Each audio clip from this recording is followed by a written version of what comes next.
Kevin O'Leary, big fan. Why get a real life job? Jordan Welch has absolutely exploded onto the finance YouTube scene with his videos raking in millions of views in a very short period of time. And in this video, I want to look deeper into who he really is. His come-up story. Does it check out? How did he really make his money? Is he an absolute fraud? Or is he just an up-and-coming YouTube finance channel legend? Although he recently had his big break and it seems like he came out of nowhere, Mr. Welch has been on the YouTube grind for now over 4 years. In the first video on his current channel, published on November 5th of 2017, he takes a deep dive into what is e-commerce and provides some righteous free game, no kizzy. But his entrepreneurial journey starts long before this channel. Growing up in a single-parent household in a small city in Florida, Jordan did not have a lavish childhood. Having to watch his mother work extremely hard to provide for his sister and himself instilled an extreme work ethic into young Jordan. His childhood consisted of playing video games and watching YouTube. Seeing kids just a tad bit older than him have successful channels inspired young Jordan and led him to receiving his first camera for Christmas. Not thinking so much of it, he started filming silly, goofy videos of his friends and him, and although a year later he didn't see much growth, I know we haven't made a video in about 3 months. It did lead him to learning a ton of valuable skills. Skills which he then transferred over into creating gaming content, which was a well-established YouTube genre at this time in 2012. His Call of Duty trickshot videos was what made him his first bit of money online. Eventually, this led him to landing a position in a gaming clan where he would get paid to edit videos. He spent this new money on clothes and fashion, which is where he got the idea to start his next big idea, a clothing brand. At the age of 14, he launched Retrospect, his very own clothing empire. After creating a website, Facebook page, and some mock-ups, he had a local print shop create his first batch of shirts, which he then sold out to his friends and family. Major toast. More wins, more success, more blessing. He used the money for a second batch, but unfortunately, did not have the same success, and after a few failed attempts, he let go of his fashion designer dreams. But not his dreams of making money online. With young ambition and resilience at his side, he bounced back to get in the shoe flipping game, and this was the cash cow that made him his first $1,000. At this point, he was 16 years old and proceeded to use his shoe flipping profits to host a shoe convention in his small town, which ended up being a success with a line out the door and over 200 people in attendance. Now, although the event was a huge confidence builder at first, it actually ended up losing money for Jordan and was not a profitable venture. This crushed him, to the point where he took a break from entrepreneurship for about a year and a half. He did some hustling in the meantime, such as putting up a tech support listing on Craigslist, producing some short films, and even creating music videos for local hip-hop extraordinaires. But all of this toil was in vain, and he didn't end up making all that much money. Combined with the societal pressures around him, he didn't jiggle, he folded.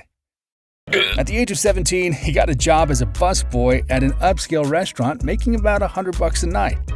But 4 days in, it didn't feel right, and he called it quits. Following this, he finished high school and, given his lack of business success, was kind of forced into going to college. For a serial entrepreneur like Jordan, this didn't sit right, and he told himself that after this first semester he'd go home, initiate goblin mode, and try his best to grind on a business. And that's what he did. That summer he went crazy running some dropshipping businesses. It wasn't pretty, but he went all in. Some nights crying himself to sleep, borrowing money from friends, spending it all. This was the ultimate test and turning point in his journey. Although it was incredibly difficult, it all became worth it when his dropshipping business ended up doing over $700,000 that first year.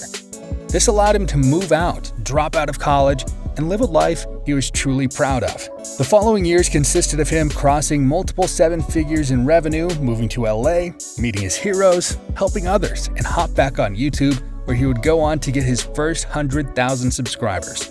At this point, he started his dropshipping-related software, continued running his e-commerce business, and creating content for his YouTube channel. Eventually, he began branching out from his regular e-commerce niched content to a more broad, entertaining style of all things business-related.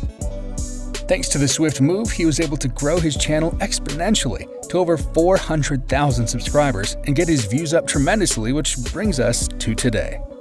At this point, he's 23 years old, making hundreds of thousands of dollars per month from e-commerce education, his software program, and good old YouTube AdSense, getting millions of views, buying cars, and living large. But is this empire built on a pile of lies? Is he what you would hypothetically, in theory, call a fake guru?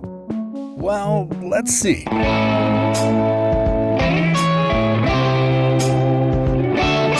Looking at his early e-commerce tutorials, you can see Jordan having a solid level of expertise and being confident what he was talking about. A level of understanding that would make it entirely possible for him to be successful with dropshipping. The information he was providing was valid and up to date, so that checks out. In more recent months, he even revealed one of his winning products, which is the sleeping brand. That was in fact a winning product in the past. He went into the story behind that store, which also seems to be congruent with his previous videos. There aren't any discrepancies that would signal that he's lying. His e-commerce educational course and software is not exploitive.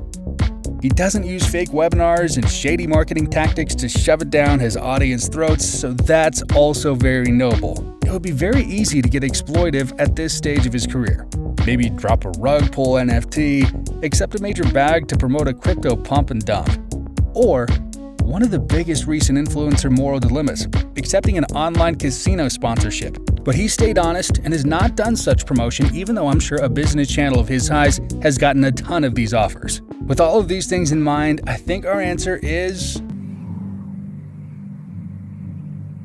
no. Jordan Welch seems to be an honest, young, ambitious content creator with a bright future ahead. I don't think we'll be seeing him featured on a CoffeeZilla video anytime soon. I'm very curious to hear your guys' opinion, thoughts, or suggestions for the future in the comments. This is my first video on this channel, so dishing out a quick sub would mean the world to me. And I hope that you have a phenomenal rest of your day.